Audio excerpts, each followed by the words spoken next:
Book summaries and recommendations by Fkofsky on Channel Fables and Fun by Fkofsky. Hi guys! Today we're going to dive into The Laws of Human Nature by Robert Greene. This book takes a fascinating look at what drives human behavior, why we act the way we do, and how we can better understand both ourselves and the people around us. Greene breaks down key aspects of human nature, like emotions, empathy, and our tendency toward narcissism. He shows us how we can develop rational thinking, master social influence, and spot toxic behaviors that can derail our lives. Whether it's in relationships, work, or personal growth, The Laws of Human Nature gives us the tools to navigate life more strategically and successfully. So, if you're ready to learn how to better understand human nature, let's get started. Ready to dive into the mysteries of human nature? We're taking a deep dive into Robert Greene's The Laws of Human Nature to see what we can learn. He really gets into it, exposing all those hidden forces that make us tick. It's pretty fascinating stuff. It's like getting a backstage pass to the human psyche, right? One of the things that really struck me was his emphasis on rationality. Like, we think we're making decisions rationally, but are we really? That's the question, isn't it? Greene argues that we're often on autopilot, totally driven by emotions we don't even realize are in the driver's seat. So how do we break free from that? Can we even? Greene thinks so. He lays out a plan for cultivating rationality. It all starts with recognizing our own biases. So like that thing where you only see what you want to see? Exactly. Yeah. Confirmation bias. We all have those ingrained patterns of thinking that color how we see the world, but just by being aware of them, we can start to loosen their grip. Awareness is key. So that's step one, recognizing we're not always as objective as we like to think we are. What's next? Next, we need to figure out what our inflaming factors are. Basically, those triggers that set us off and send us down the rabbit hole of irrationality. Like that childhood experience that still makes you cringe, or how you totally lose it when you're under pressure. Exactly. Greene says that once you know your own personal landmines, you can start to navigate around them. Okay, so we've identified those emotional landmines. Now what? How do we actually become more rational? Greene has a two-pronged approach. First, deep self-examination. Really understanding the why behind those emotions, where they come from, what keeps them around. Second, give yourself time to react. Easier said than done. It takes practice. Yeah. But imagine you're in a tense meeting and someone throws a barb your way. Instead of firing back immediately, what if you just took a breath? Created space. It can make all the difference. It's like that old saying, count to 10 before you say something you'll regret. All right. So we're learning to manage our own emotional roller coasters. But what about understanding the people around us? Empathy is key. And Greene has a really interesting take on it. He believes we all fall somewhere on the narcissistic spectrum. Wait, are you saying we're all secretly divas? Not necessarily. It's more about recognizing that we all have an inherent self-focus. It's natural. We experience the world through our own very specific lenses. And that can make it hard to truly get where other people are coming from. But the good news is, empathy is a skill you can learn. I'm so here for this. Lay those empathy-boosting tips on me. Greene breaks it down into 4 essential skills. First, you have to cultivate an empathetic attitude. It starts by acknowledging that you don't have all the answers, that other people's experiences are valid, even if you don't totally get them. Humility. Got it. What else? Visual empathy. This is all about tuning into those nonverbal cues. Body language, tone of voice, even mirroring can help. Hold up. Mirroring. Like I'm a parrot. No, not exactly. It's more about subtly reflecting their posture, maybe their energy, to create a connection. Think about those times you just instantly clicked with someone. You might notice you're both leaning in, making eye contact. It's subconscious, but it builds rapport. Makes sense. What are those other empathy skills? There were 4. Right. The third one is what Greene calls analytic empathy. This is going deeper, trying to understand the why behind someone's actions. Maybe it's learning about their past experiences, their background, anything that gives you a more well-rounded perspective. So like becoming an emotional detective. Exactly. And the final skill, practice. Honestly, the more you interact with people from all walks of life, the stronger your empathy muscles will become. Like any muscle, right? You've got to work it out. So we're working on our rationality, we're building up our empathy. Greene also talks about how we present ourselves to the world and how it's not always, well, the whole truth. Exactly. It's like we're all wearing masks. Think about it putting on a brave face when you're nervous, or downplaying your accomplishments because you don't want to seem like a braggart. We all do it. The key is learning to see past the mask to the real emotions bubbling underneath. Okay, now this is where it gets juicy. How do we get better at decoding those true feelings? Are there any telltale signs that someone's mask is slipping? Definitely. Nonverbal cues are your best friend here. Have you ever noticed how someone's eyes might narrow when they disagree with you, even if they're saying all the right words? Or how their feet might point towards the door if they're not really into the conversation? So if I see someone's feet pointed toward the exit, it's my cue to shut up. Labs, basically. On the flip side, when someone's fully engaged, they'll often lean in, their arms will be uncrossed. They might even start mirroring your body language without realizing it. That's wild. All these subconscious cues flying around. Doesn't Greene break those cues down into different categories? He does. He talks about dislike-like cues, dominant submission cues, and even signs of deception. Let's start with dislike-like, which are all about noticing those inconsistencies between someone's words and their nonverbals. Okay, give me an example. What should I be looking for? Well, let's say someone's praising you, but their smile doesn't quite reach their eyes. Maybe it's a little too tight. Or maybe they're agreeing with you verbally, but their arms are crossed and their body language is screaming, "No way." I've totally been there. That feeling when your gut's telling you one thing, but their words are saying another. Okay, what about dominance and submission cues? What are those all about? It's all about those unspoken power dynamics. A confident person will often make direct eye contact. Their posture will be open and relaxed, but upright. They just seem comfortable taking up space. They command the room. Exactly. Now, someone showing submission cues might avoid eye contact, their shoulders might slump, and they're more likely to fidget. It's not about judging, it's just another layer of communication. This is blowing my mind. Okay, last but not least, tell me everything about deception. How can you tell if someone's not being straight with you?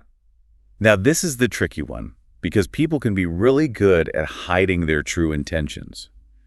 Greene points out that deceivers will often overcompensate. Maybe they get a little too animated, a little too chatty. It's like they're trying way too hard to convince you. So, too much enthusiasm is a red flag, duly noted. So we're learning to read other people's minds.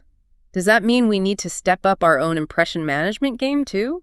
It's like Greene's giving us the tools to both read minds and stage our own productions. He definitely gets into that. It's all about being aware of the impression you're projecting and making conscious choices to shape it. So less about being fake and more about being strategic. I can get behind that. Exactly. He even talks about using method acting techniques to get into the right headspace. Whoa, hold on. Method acting for real life.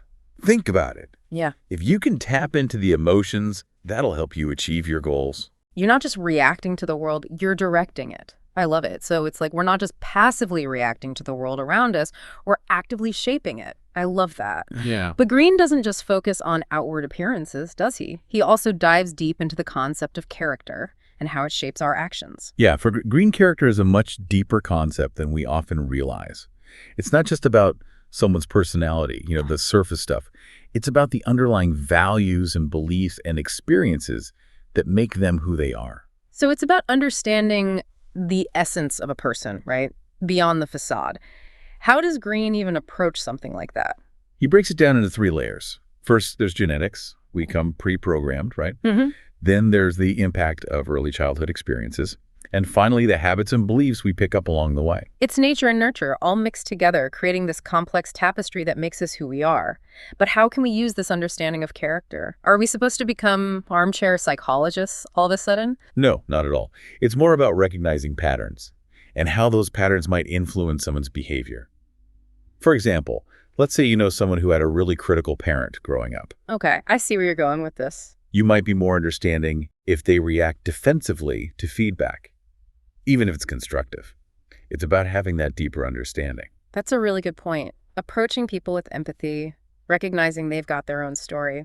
Speaking of which, Greene also mentions some specific signs of strong character, right? What are those? He talks about resilience, adaptability, being open to new ideas, patience. These are the traits that help people navigate the challenges, embrace change, ultimately live more fulfilling lives. Absolutely. Those are definitely qualities I admire. Now, I have to ask about one of Greene's laws that really jumped out at me. Absence makes the heart grow fonder, or as he calls it, the magnetism of absence. Is he saying we should all become hermits to make ourselves more desirable? No, not quite. It's more about understanding the power of strategic absence. When you're constantly available, it's easy for your presence to become, well, less valued. Oh, I totally get that. Creating a sense of mystery, a little bit of scarcity, can actually make you more intriguing. Right, like that saying, familiarity breeds contempt. Okay, but how do you actually put that into practice in a healthy way? It's about setting boundaries, both personally and professionally.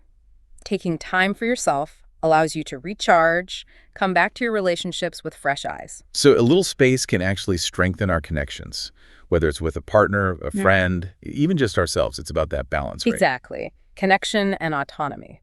Now, Greene also cautions against letting our instincts rule us, especially when it comes to decision-making. He's talking about the tyranny of short-sightedness, right? Being so caught up in the moment that you lose sight of the bigger picture. Precisely. He says our natural inclination is to react to whatever's right in front of us, without always thinking about the long-term consequences. And that can lead to problems. It can. He calls it tactical hell, getting bogged down in those day-to-day battles that you lose sight of the bigger picture. Oh, I know that feeling. Like, why am I even in this burning building? Have you ever felt that? Oh, absolutely. It's so easy to get caught up in the day-to-day demands, always putting out fires, that we forget to lift our heads up and look at the horizon. So how do we escape that cycle? How do we break free? Greene actually gives us a framework for recognizing and counteracting what he calls the 4 signs of short-sightedness: unintended consequences, tactical hell, which we just talked about, ticker tape fever, and getting lost in trivia. Okay, let's break those down.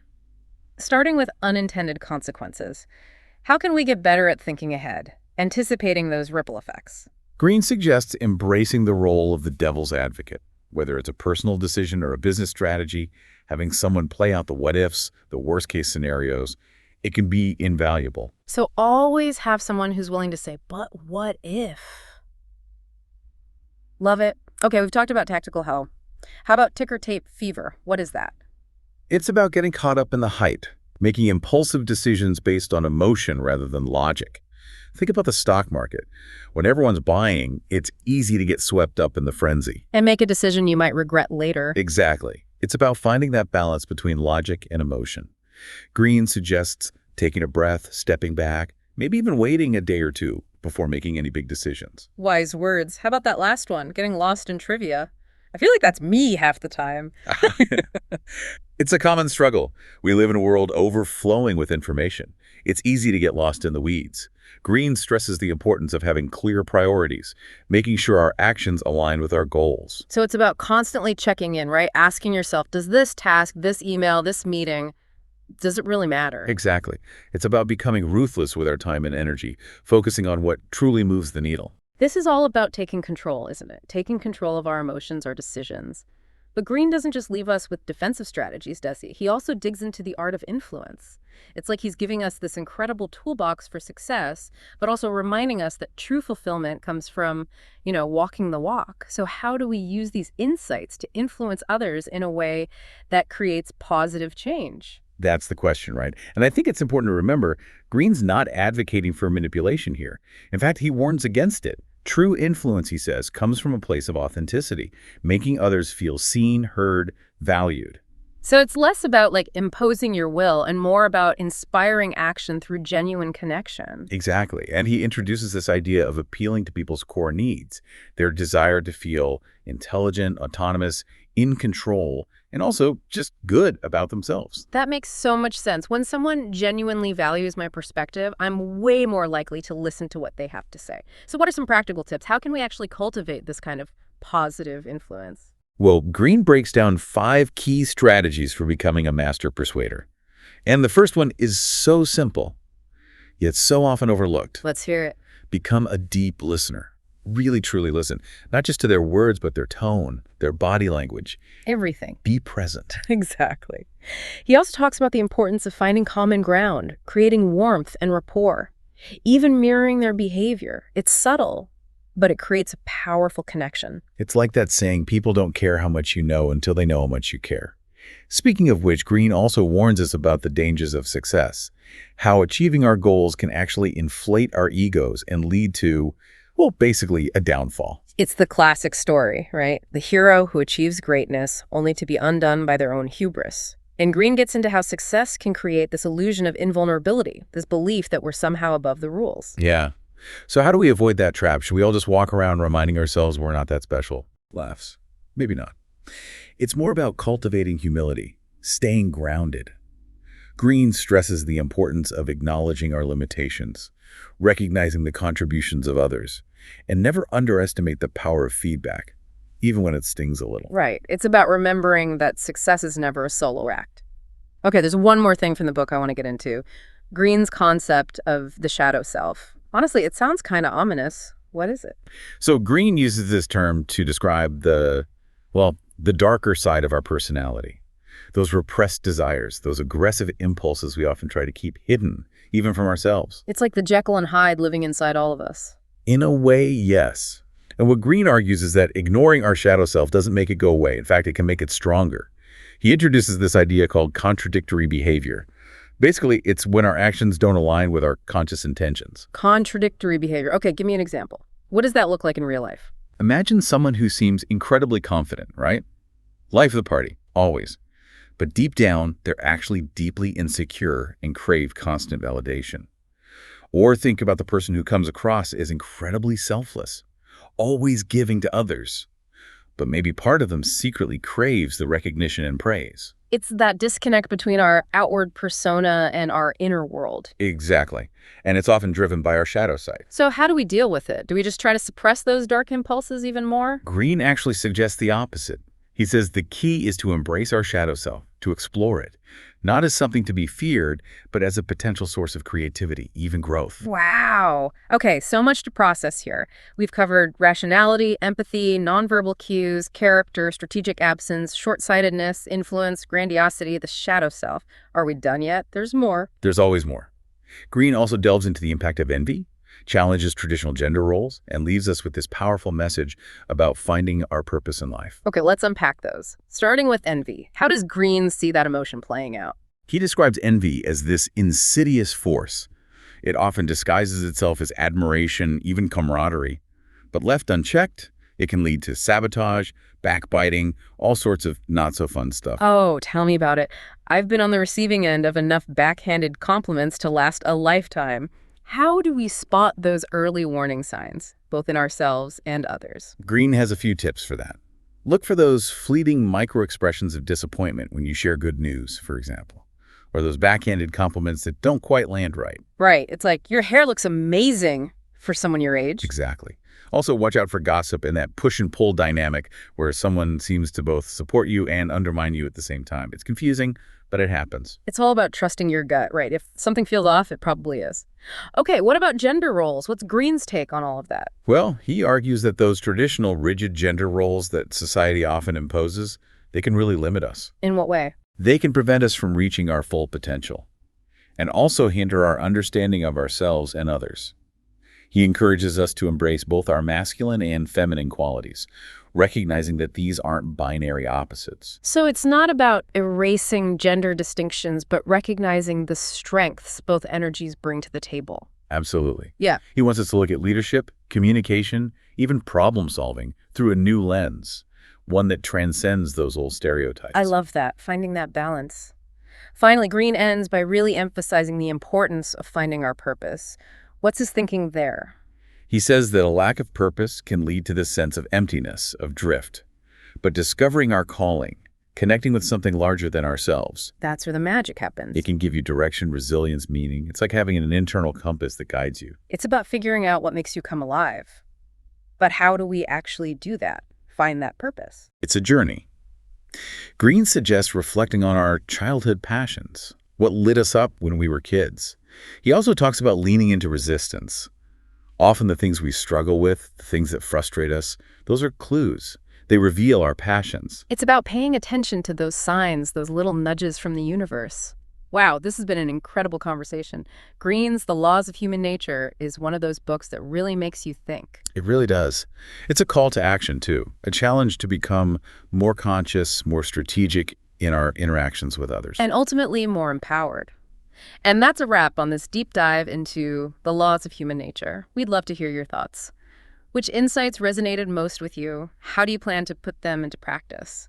Until next time, keep exploring, keep asking questions, and keep unlocking those mysteries of human nature.